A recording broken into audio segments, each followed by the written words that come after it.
Hi, HR Nation. Welcome back to another episode of the HR Leaders Podcast, the show where we explore the future of work with industry experts and HR executives in the world's leading global brands. Super excited about today's show, someone I've been looking forward to speaking to for a long while now.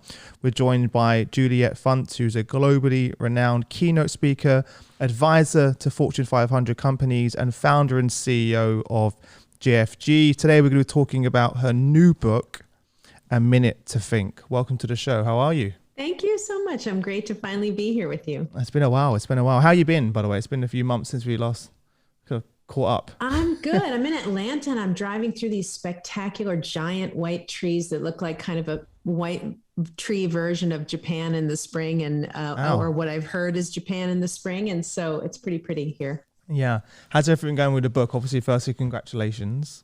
It's always exciting. I know every time I speak to authors, they're like, it takes away a part of you every time they release a book. It's like, yes, like giving birth. It was, what the funnest thing about the book so far has been that the actual content itself is 20 years in the cooking, and you'd think, oh, this is fully baked. But then when you sit down to write a book, there's this beautiful honing and nuancing and editing, and you come out and you go, wow, that's cleaner than it was before. And so I think that the things that I care about teaching have improved through the process of the book, in addition to all sorts of wonderful benefits of having a book and good press and Fast Company and Wall Street Journal and a couple good just a few great things. I saw you're being very humble there. Before we get into the book, I gave obviously a very brief intro, but tell everyone a little bit more about your personal background and your journey to where we are now, which I think is really cool. Yeah, I've spent 20 years building the work that we do. The first 10 years was keynoting and coaching, a lot of work in Fortune companies, basically observing all of the world of work. I have always been a tourist. I've never worked in a Fortune company, but I've spent a lot of time with them. And during that period, I observed a spectacular amount of what we call tolerated misery, just the daily surrender and resign and loss that goes along with modern work. And I became motivated to change that. We started a company 10 years ago to actually tactically help make a difference, to take those norms and shift them for companies. And then we've been doing that work for about 10 years. And along the way, it's been a constant thread of things that now are being heightened by the pandemic. The burnout is not new. The misery is not new. The desire to leave work is not new. It's just that permission has been unlocked now to quit in a unique way. So I feel like this last 2 years has sort of been an acceleration of things that we've been seeing building for a long time in companies. And our hope is to let everybody know that it's a solvable problem and that they're not alone. Yeah, it's interesting points you made there, because a lot of people are talking about these things as if they're new, right? So many people. I'm here seeing so many articles and posts. I'm like, this is not new. This stuff that we're hearing now, it's just been elevated, and perhaps people feel like they've been given permission to talk about it, or in the current kind of world of work we're in now. People had a lot of time to think about these things, and they're no longer just going to accept that this is what they're going to. There was an old TV show in the 70s, a movie called Network, a long time ago. I can't even remember the name of the actor, but he stood on a balcony and he had basically a nervous breakdown, but he screamed, "I'm mad as hell and I'm not going to take it anymore." And people at other balconies and other streets started screaming back in this rising chorus of, "I'm mad as hell and I'm not going to take it anymore." And in some ways, I think this great resignation is maybe not mad, but fed up as heck. And people are just done accepting some of the things that were comfortable and tolerated because they were the norm. And once that gateway shifted, it's not the only reason that people are leaving, but it's definitely a major portion of the equation. Yeah. I love to think of it as sort of the great awakening, as opposed to the great resignation, which kind of puts a sort of a negative term on it, whereas I think it's actually a huge positive. It can be. I spent a lot of time talking to leaders who are desperately trying to fill 600 seats in a 3,000 person company, and it doesn't feel positive to them. Of course. So there's incredible, it's a fascinating thing to watch the freedom and entrepreneurship and second careers that have been unlocked. And yet, if a business audience is listening, they need to figure out what they can do to become more magnetic. And it's not just perks and vacation stipends and checks and cash and yoga classes. It's something else that takes longer to shift. And that is to make work feel more pleasant itself. And that's kind of the piece that we care so much about is don't just try to write a bigger check. Try to go right to the epicenter of the issue and ask, why are they picking up the phone for the recruiter's call in the first place? Not why are they accepting the offer? Yeah. And it was all those frustrations that you were describing, and even in our last conversation, which is one of the reasons I quit my job and started my own company. I wish I could say it was out of this grand idea or this inspirational moment, but honestly, a lot of it was just frustration of working in a company. And by the way, my paycheck was getting bigger and bigger and bigger every year, but I was getting more and more miserable every year. So if you think, I was getting promoted, I was getting, more and more money, and I was miserable. And my friends, families, colleagues were like, "What's wrong, Chris? You should be like over the moon." And I was like, I just don't feel like I'm in a place where I feel valued or I'm doing work that's meaningful. And it was, and plus it was a pretty toxic culture environment. So yeah, it isn't always about the job titles and the paychecks. That wears off after a while. Well, even without the overt toxicity, if you remove that element of your story, the inability to touch meaning and to have the things that you do feel like they matter is a massive drain on people. And one of the things that's in the way between people and meaning is this corporate clutter that you and I were talking about last time, the emails, meetings, decks, reports, paperwork. Even if you get into a small to mid-sized company, you start to accumulate 10, 20, 30, 40% of touch points that gobble up all the space in the day, that if it were liberated, makes room to think about, how can I be more impactful? How can I empathize deeper with my end client? Why am I doing this? All those wonderful cynic questions that we should be asking. We won't if there's no space. And that's why our mission is to return that space to people so they can do all those spectacular and meaningful things. Yeah. And it's interesting to mention Simon Sinek, because that was the catalyst for me when I used to sit there and watching TED Talks on my lunch break. And I saw the Start With Why, the golden circle. And I left that video and I couldn't answer the question of what is my why and my purpose. And it really, I could, from that moment onwards, I always tell the story, but I couldn't stop thinking about it. Like, why am I here? Why am I getting up in the morning? Like, I just constantly kept asking myself, and I had no answer. And I'm like, am I just coming here just because, right? Like, and that, I think from that moment, it was a matter of time, really. I think about 8 months later, I left the company. I was like, I just can't just keep getting up in the morning and not even being able to answer the question of why do I even do what I do? And is it aligned with the things that I love and enjoy? And the answer kept being no. So I was like, it doesn't matter how much money I'm going to make, I'm still going to feel this way at the end of it. And it really doesn't. And that's a great tee up for the foundational metaphor, probably of our conversation and of the work that we care about. And that's, if you were building a fire, you could have all the right ingredients and good wood and pine needles and everything you needed. But if you missed one critical ingredient, the fire would never, ever ignite. And that is space. The oxygenating room in between things is what gives us a moment to think about our why, or a moment to think about. And when we take that oxygenation metaphor and we move it into the schedule and the workday, we realize that every person actually has a little spark that is their talent or contribution or possible impact. And that spark tries really, really hard to ignite. But if you have no oxygen, it's not possible. And conversely, when you open up moments, even smaller moments in the day interstitially, where people can step back or breathe or take a minute to become objective, there's a cadence and a pace that starts to lighten and starts to shift. And then that oxygenation lets people have deep thoughts like, what's my why, or how do I become meaningful? Without the space, we can't think those thoughts. Before we talk about making the space, why do you think that we got to where we are now? Like, why do we operate in this? Because I sat down with my business partner Shane and said, we need to make space. I'm so in the business. It's so hard to get sort of a bird's eye view of where we are sometimes. So we've carved out entire days now where we just have that space.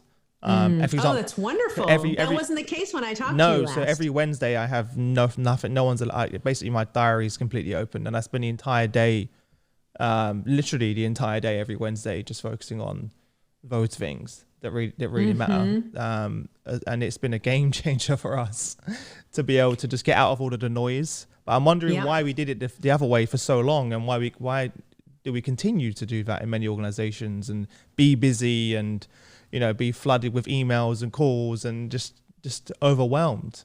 It's like we do it to ourselves. I'll tell you, it's funny. An example of that, my husband and I just walked in the door from a school tour for our kids. We might be moving, and we were looking at this school. It was kind of a little fancy and grand and not necessarily my favorite school, but the kids were talking about how they were busy till 8 p.m. every night. And we stopped this one student and we asked him, he's got clubs, he's got sports.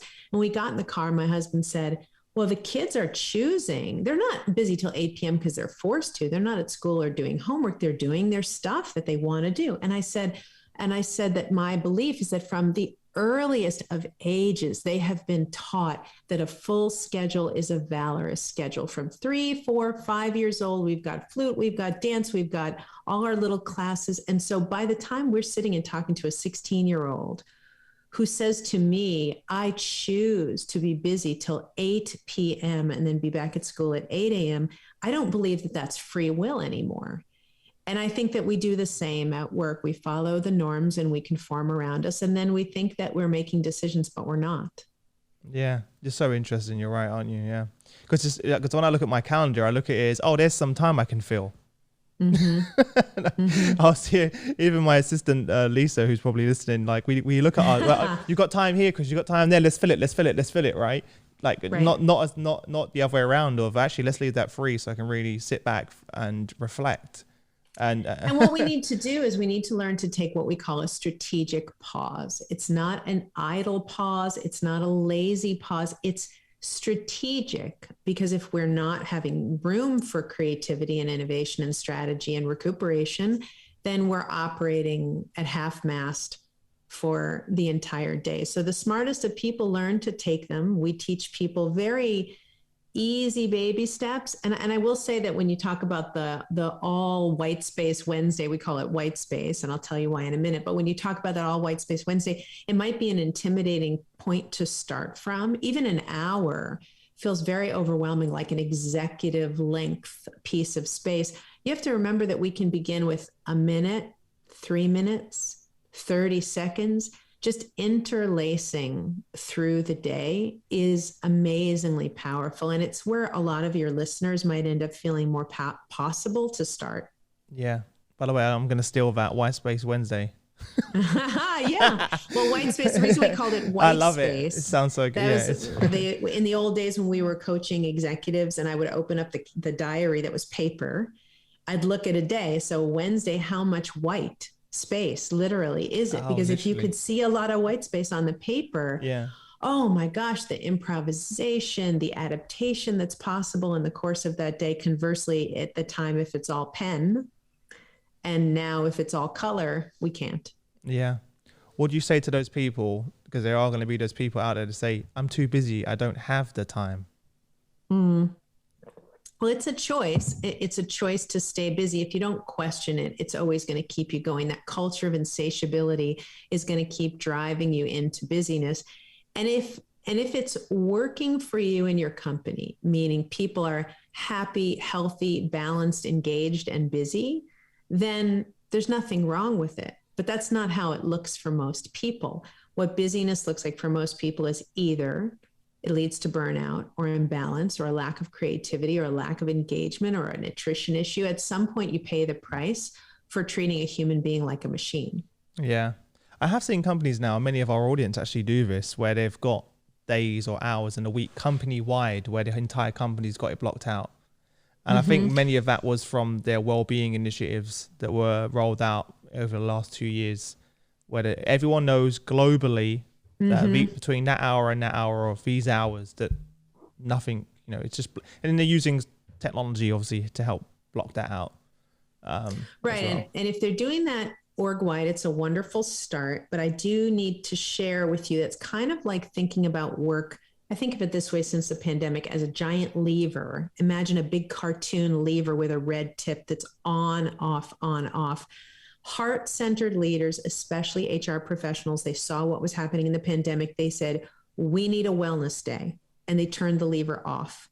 And then they said, we need a wellness week, some of them, and they turned the lever off. Then they said, we need light Fridays off. What is not being addressed is that when the lever goes back on of work, we go back to the same mania, go, rush, push, fill. Yeah. And there's no adaptation of lever on experience of work. And lever off is a good thing, but it doesn't solve the fact that what you need is a daily reprieve, not just I step away from something unpleasant and then I return to something unpleasant. Yeah, it's like you kind of treating the symptoms and not the problem. Kind of putting like a Band-Aid. To a certain degree, to a certain degree. Yeah, because, and also I'm sure depending on the person, the individual, the role, they may need more time. Yeah. Right. Yeah. I'll tell you a wonderful story from the book. When you talk about this time, it sounds like they may need more time to recuperate, which is true. That's one use of the time. But if you want to hear how far this can go, you think about this guy named John. He was a security guard at a Fortune 200 company. And what this company was about was patents. They pride themselves on filing a lot of patents, innovative patents. It just so happens that John, the security guard, holds the record for filing the most patents in this company, more than the innovation department, more than all the smart, expensive, creative people. And he's a really smart guy and an unusual guy, but it is also because 95% of his job is unscheduled time.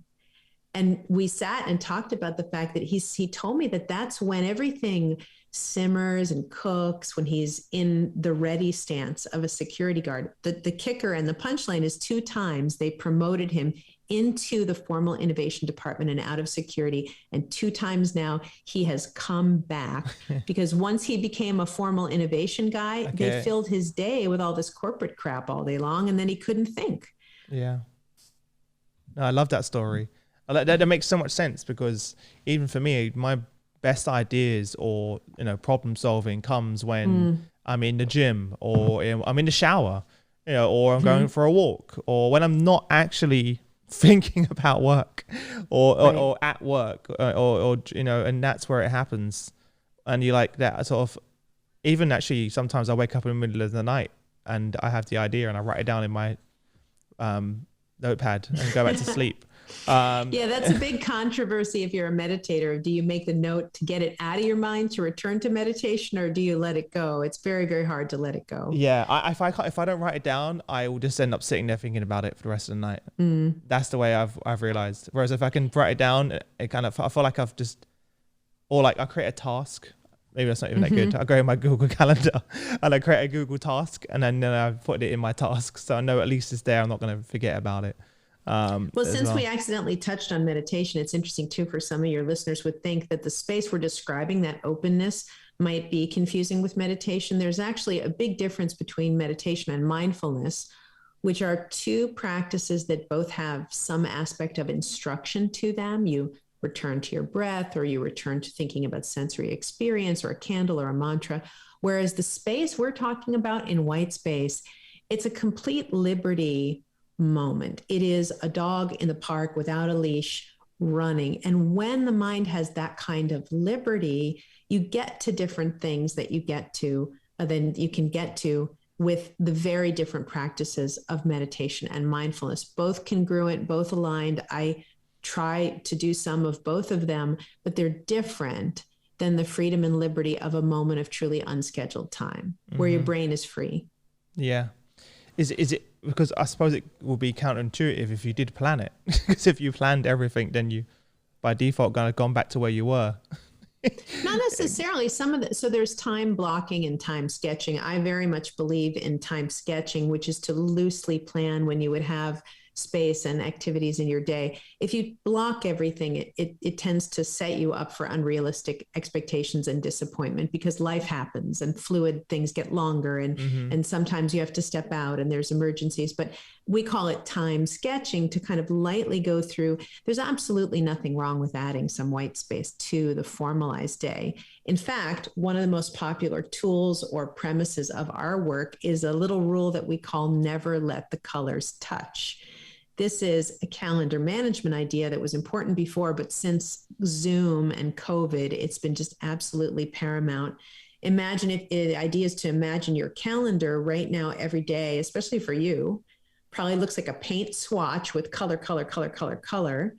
If you add stripes, white stripes, which indicate 5, 10, or 15-minute gaps in between, as soon as you have that stripy calendar, now you've inserted automatic space, and all sorts of wonderful things can happen in those pauses in between your appointments. Yeah.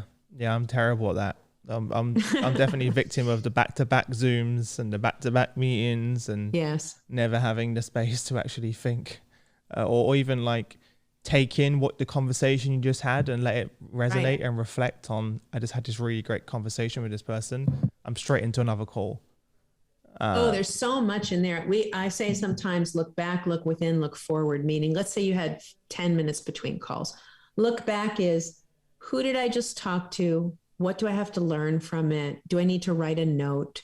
Look within is, I'm a human. Do I need to snack, drink some water, use a restroom? And then look forward is, who's about to be the next person on this Zoom line or phone call? How do I show up for them? What do they need from me? What do I have to remember from last time? There's all this preparatory and concluding activity, both of which are completely robbed in the world that you're describing, where you not only don't you write the note down, you don't even remember what you were talking about 3 calls later.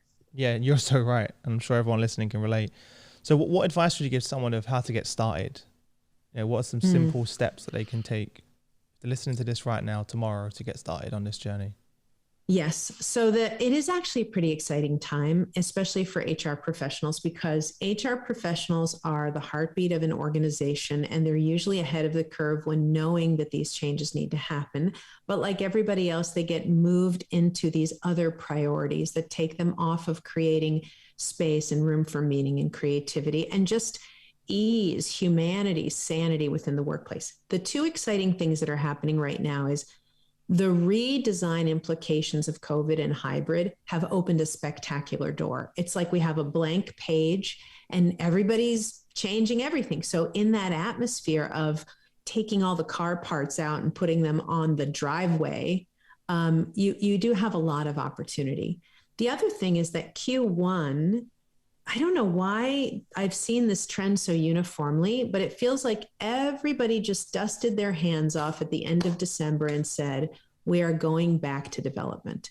And Q1 feels like a time when, despite the fact the pandemic is not over, we just need to get back to making people better at the things that they need. And right now, burnout and attrition, I think, are the 2 biggest issues. So that it's very good that we're talking about this. I'll give you some introductory, what do you do first, in 2 different categories. One, if you're a leader, and one, if you're just a person, because I think that the answer is a little bit different.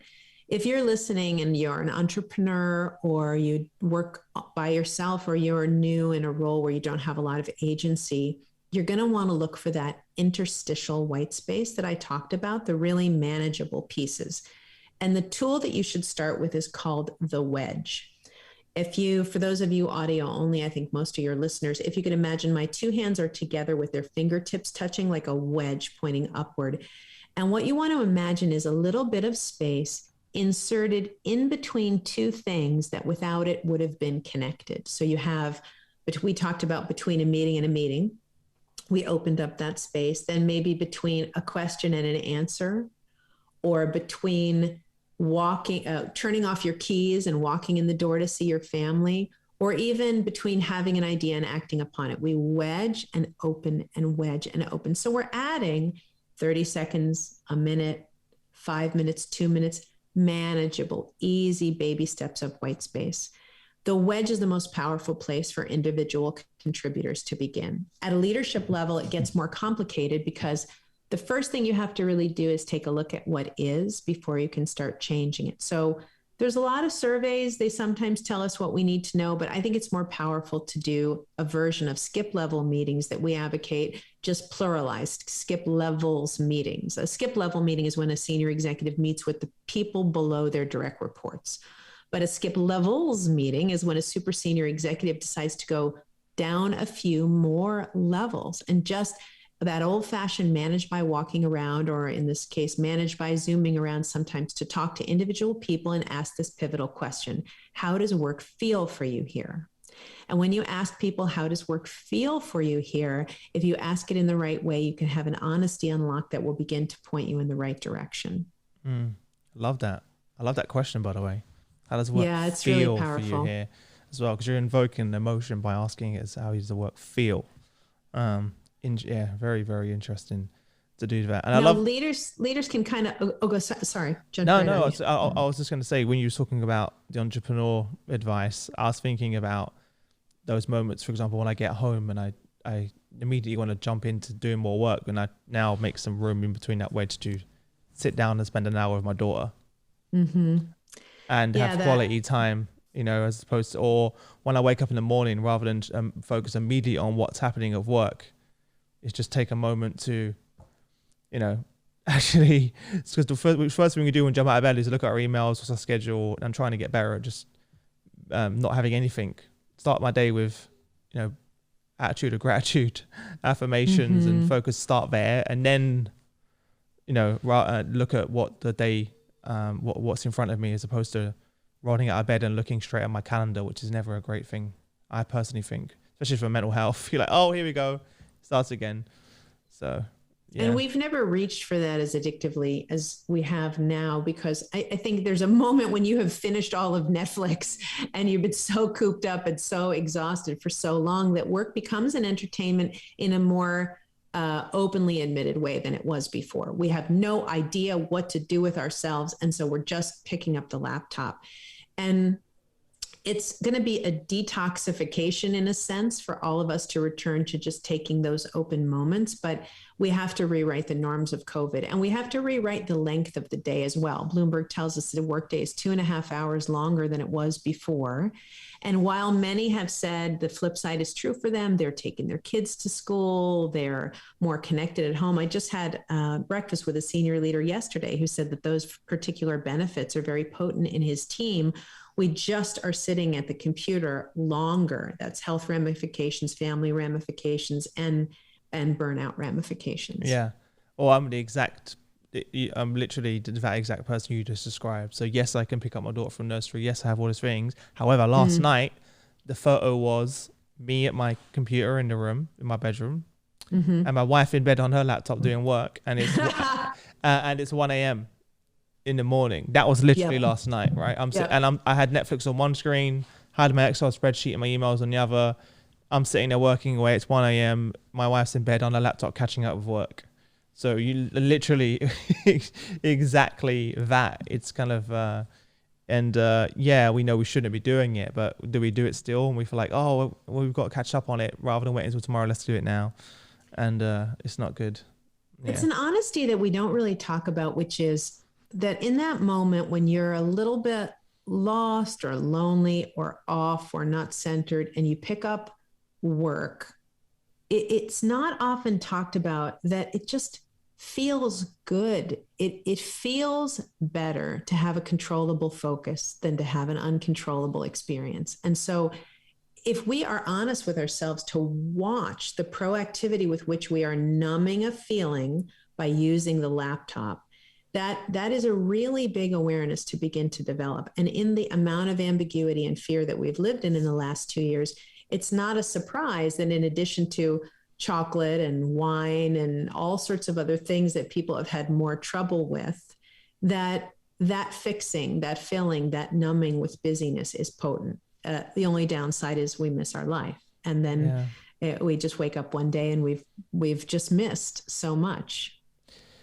Yeah, you're so right. It's such a distraction. It's, if anything, the hardest thing now is to be alone with your own thoughts and have nothing planned.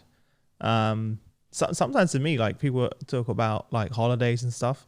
My idea of a great day is when I wake up and I've got nothing planned.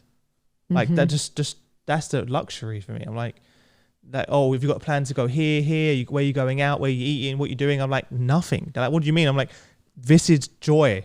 I have nothing planned. Literally, I just can just do whatever I want today. And I feel like that, when I say that to people, I don't think they really get what I mean. I mean, like, I literally can do whatever I want today. And that is a luxury of just letting my mind wander and be like, what do I want to do? How do I want to spend time? You know, and that, I don't think many people really focus on that. I do know. And I do know what you're talking about, because that instinct, following instinct and improvising through the day is a different kind of joy and pleasure than planning a great day. If we go bowling and then the movies and then a nice dinner and sushi, and it's still yummy the second thing, but it's not as ecstatic as, oh, you know what? I see an antique shop. I haven't been in an antique shop for 100%. A long time. And then you get lost in there. But what I want to say is that there are parallels at work that are so important. As you and I were both talking about the improvisational day, we were both very activated. Our voices got excited because we know what that kind of freedom feels like. Go now to the world of work and think about all the smart people. You paid headhunters to find them.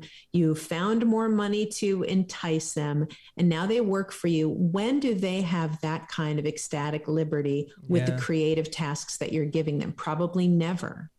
You just reminded me. There are parallels there. You just reminded me of a heated conversation I had before I left my job and started this company, where I was sitting in a meeting with the CEO, and I can't remember exactly why we were there, but I remember very clearly saying, you hired me to do a job, get out of the way and let me do my job. He was like, because he was filling my day with all these things, like you're saying. And I was super frustrated. And I was like, get out, you need to get out of my way. I know you may have had a sales director in the past that you had to handhold and micromanage. And I was like, but you're suffocating me. You need to just get out of my way. And he was oxygen, quite literally. Yeah, literally. And he was in shock, and he was like, "Oh, I'm sorry, I didn't realize that you felt that way." I was like, "It's just too much. Like, just let me do my job." And then we had a great relationship for a few years after that. But I remember just being at the point where I was like, "This has to change, otherwise I'm leaving." So it just reminded me that moment you said, and I've had two people on my team come to me and say the same thing. You know, Chris, you need to, you know. I don't need to have every minute of the day scheduled, or, you know, all these. I ended up doing the same thing to some of my top talent, and I realized, oh, I'm the bottleneck. I'm the person getting it. Now it's me. Well, let me tell you some numbers behind that. When we have a very interesting process that I think is unique globally in quantifying the busyness that gets in the way of people's meaning that you're talking about. When we ask people how many emails, meetings, decks, reports, and garbage that they do all day long feel like they're wasteful, like they're not benefiting or contributing, it usually totals, when you take their salary data and create value to it, about $1 million annually for every 50 people in a group. That is the price of nonsense work. And so that's why great talent like yourself can't access the exciting part of work, because all the junk, 30% of that waste of their day, is sitting in between them and that kind of meaning. What leaders want to learn how to do is to organizationally shift those norms. And usually it's in baby steps. It takes a long time to change things, but the most dramatic concept that you can insert, it's actually the opposite of the micromanaging that you were talking about, is called ROW, a results-only work environment. And most small businesses work this way naturally, but a results-only work environment means that nobody cares about anything other than results. We don't care where you work. We don't care what time you work. We don't care how you work. This is how we run our company. And that's a results-only work environment. Even if you can begin to talk about it, even if let's say you work in a giant Fortune company, you can't just wave a magic wand and make it a ROW environment. The idea of, isn't it all about results, is a spectacular conversation that you can at least begin to have. Yeah. It's so hard to undo that thinking though, right? Because I remember having this conversation with many times with the team. I think a lot of people had this during the pandemic, where all of a sudden everyone has to be on a Zoom call every single morning. Yes. And all day long. And all day long, Forever. right? Even before the pandemic, Shane, my co-founder, is a really early riser in the morning, and I'm not that person at all. I'm the opposite. And he used to get frustrated about, he still does, to be honest, about timings of when we work. And I used to be like, well, dude, like, we need to measure the results, not just when people are in the office, because they could be here all day, every day, be in early, leave late, but it doesn't matter. unless we're delivering the results. Hybrid experiments that are going on right now in that regard, leaders are trying so hard to figure out, do we make them come in? Do we make the office available? I'm having this there's 3 conversations I'm having all day, every day.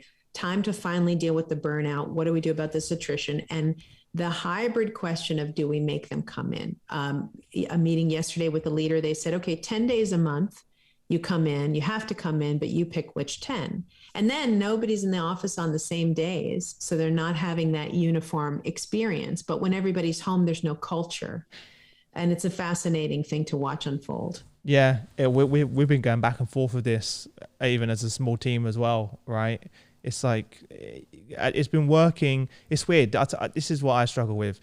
We are seeing the results, but then how do you systemize it so you can see it when everyone's remotely, that those things are actually happening, without that becoming the Zoom calls, the thing, and me becoming the bottleneck. So it's like, I want to see and have visibility of what everyone's doing to make sure I can see that results, that needle's moving, without it becoming what we just described, which is like what I see companies do. And so the team was like, Chris, we're doing too many meetings during the week. Cool, we'll cut that down. All right, we do it a couple of times a week now. And then we were like, oh, we'll come in every Monday. So at the moment, everyone comes in every Monday, but the whole day is not on computers. Everyone's collaborating, and is a day of speaking of ideas, innovation, and helping each other, which has gone down really, really well. Now I'm trying to figure out, how do we systemize that we've agreed on these actions from that Monday? How do we make sure the needle's moving and put a system in place so we can see that without it becoming going back to where we were? Cause I feel that's so exciting, because you're doing exactly what I've been waiting to share my opinion about this, because you have to observe and talk to a lot of leaders to make sure you're right about something new. But I believe very deeply now it's going to be about very few but consolidated experiences together. Even if that leader had said to me, we have 2 days a month or 1 day a week, but everybody has to come in, but it's only 1 day a week, or it's only 2 days a month, I think then you're setting the ground for the kind of thrilling, old-fashioned camaraderie that you're talking about. Having everybody coming in on different days with all the extroverts wandering around going, where is everybody? It doesn't seem to be working yet. Yeah, no, you're right. Well, again, and no one really knows. We're just trying it. And that's the thing with the team, is that let's just try it. Like, I'm not saying we're going to stick with it or it's going to be permanent, but let's at least try it. And again, we did it wrong, like most people. In the beginning, we did it. Everyone came in, they opened up their computers and did the same work that they could be doing at home from the office. And obviously no one liked that. So we had to be intentional about why people were coming. And then we mapped out the day and what that looks like. And then people really enjoyed it. And then we set action points after that. And we just kind of reassessed next Monday, where were we? Where are we now? Where are we going? You know, what have we achieved? And between that Monday to Monday, the other 7 days, I just kind of let people get on with it and just trust that they're going to do the job, as opposed to doing a Zoom call every morning. Where are you? How are you doing? Yes. You know, so it's a great line. Let people get on with it. I love that. Well, that's what they want, really. They're just like, leave me alone. Let me get on with the job. And it's really hard, I'll be honest, as an owner, as a manager, as a leader, to not check in every day and be like, where are we? What are we doing?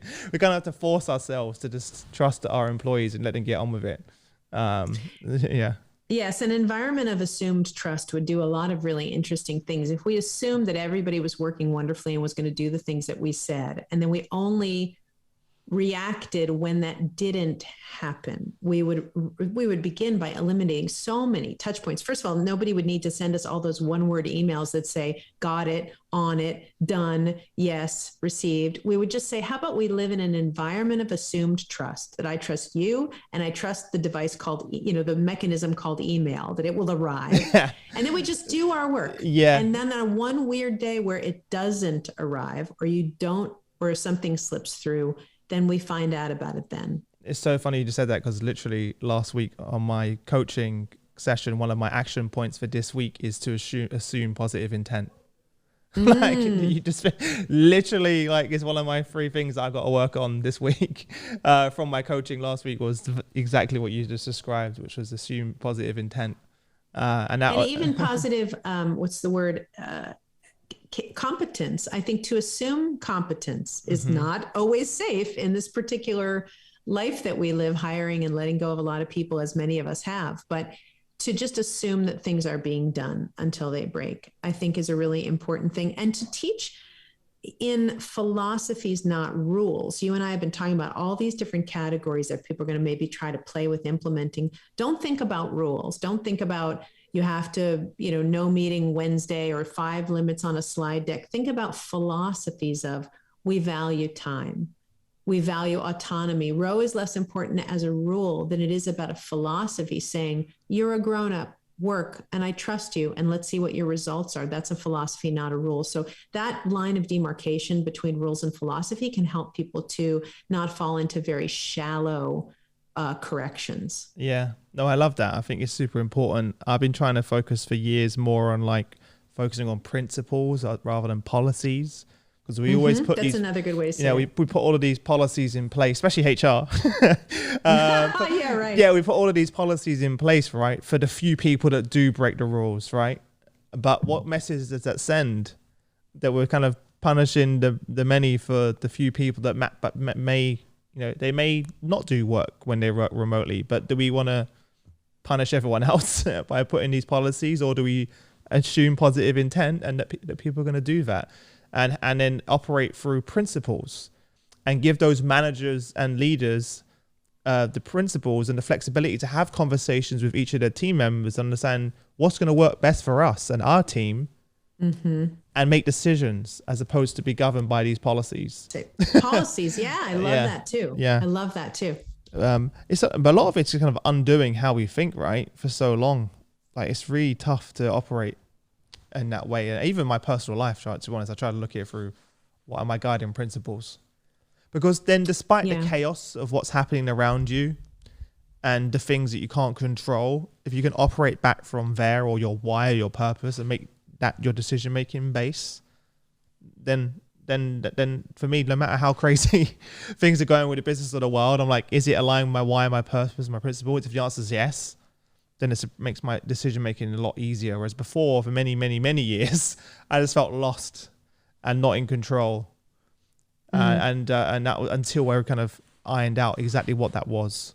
And I don't know if your audience as HR has also a belief system that's relevant to fold in here, which is when heart-centered people see work, they sacrifice a lot of themselves for it. It's just how they operate. They come from this loving and generous place. And so finding that line between self-sacrifice that is generous to the business and self-sacrifice that's actually sabotaging at some point the business, because you are the tool that's needed and you are a depleted tool, that's a really, really interesting thing for HR leaders to step back from. And then to extrapolate that awareness to look at all the people that they're expecting to push through this burnout with some sort of Q1 willingness. It's a really important thing to step back from. Yeah, you're right, and it comes up all the time on the show. We always talk about putting your own oxygen mask on first, and HR leaders are some of the worst at doing that, and they would admit that as well. And we know that if we can't do that to ourselves, I need to take care of Chris before I can take care of anyone else as well. So that observation is very definitely very right. What would you say? What impact do you want this book to have? If you kind of envision when you was writing it, all the hours that you put into it. For individuals, I think it's all around the word permission. When we were editing, we did this thing where we went through duplicate words in the book. And different authors love certain words. So I tend to say spectacular too much. And there's 7 spectaculars and we have to take them out. But the word permission was 31 times in the book. Interesting. And that one we didn't take out because we need this drum over our head. Take the time, have permission. And so I think giving people permission is probably the epicenter of the individual goal. And then, of course, the professional goal, or the goal for professional organizations, is that they begin to norm the concepts, that it's so much more powerful when you're not on a little island by yourself, trying to have your space, but when you find organizational ways to say, hey, company of 1,000, 2,000, 10,000 people, this is just how we work now. And so the most exciting work is when we see an entire community or culture say, we want to adopt principles like space or row or never let the colors touch. And that's just how we work here. And so that's the grander mission in terms of an impact on that corporate misery. Yeah, I love that. And those principles you just mentioned, that is what shapes the culture, right? And I love it. Like, this is how we operate. This is who we are as well. And coming into an organization that has those principles or those values as well. And that's really what's the differentiator now between people choosing which organizations they want to work for. You know, it isn't about salary anymore. It isn't about job titles. You know, I'm interviewing all the time now, and no one's asking me any of those questions. They're asking me about the business, our why, our purpose, our mission. You know, obviously working hours, of course, and hybrid is a question. How and where do I do work? And then at the very end, it's about salary and compensation. Those are just sort of table stakes at this point as well. It's completely opposite. It's flipped. And there's a lot of action we can't deny if you're walking in somewhere and being offered half your salary that changes your kid's future and where the house you live in. Those are really offering double, not half, double your salary. That's a really big difference for people. But I do think that the culture is what makes them want to stay despite a little less money or a little more money. And all you have to do, we talked about norms. You make one norm and then another one, and all of a sudden you've made a quilt of culture. That's what culture is a really foggy word, but that's all culture is a bunch of norms sewed togetger. I love that. Culture quilt. I need a culture quilt. Sounds like something else, but it's a good idea. It's going to be like HR Leaders Culture Quilt merch now in the merch store. Right, right. Oh my gosh. Let's get another call going immediately. Yeah, a culture quilt.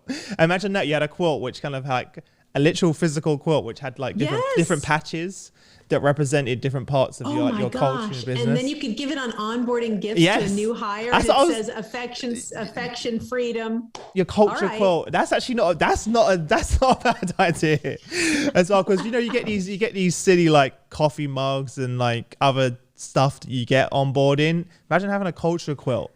I'm writing. Like, that for HR leaders, that would be so cool. Well, if you're listening and you're interested in crafting the very first culture quilt, write to Juliet at julietfunt.com and we're going to brainstorm. Yeah. I do like that idea. And it have to be really good Pottery Barney kind of fabric. I feel like it's got to be, exactly. Very tactile and, it's so cool. Listen, before I let you go, where can people connect with you if they want to learn more? Where's the best place for them to go? I would love for them to. JulietFunt.com is the place. They can actually take a free assessment there called the busyness test, which will give them a really good idea of which day-to-day activities are driving them toward busy and what they can do to regain more time for strategic thinking and creativity. And of course, on the same website, they can grab a copy of the book, right? Yes, or anywhere good books are sold. Yeah, I love that. Anyway, good books. Or bad books too, also.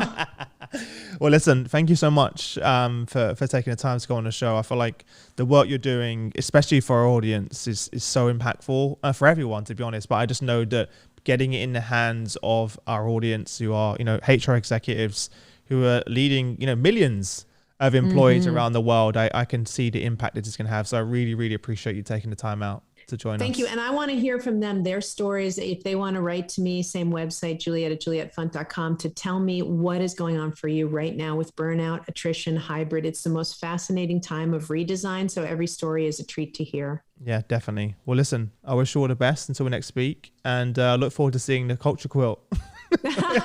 Okay, we'll make